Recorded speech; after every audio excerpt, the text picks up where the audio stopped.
జై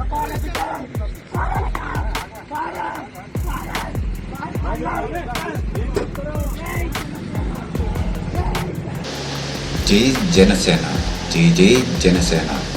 భలే ఉందండి ఈ మార్పు.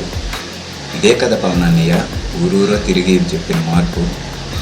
సామాన్యుణ్ణి ఇబ్బంది పెడుతూ పోలీసుల మీద చెయ్యి వేస్తూ నడి రోడ్డుపై అరాచకం చేయడమేనా మంచి ప్రభుత్వం అంటే? ఇదేనా అన్నయ్య నువ్వు కోరుకున్న మార్పు?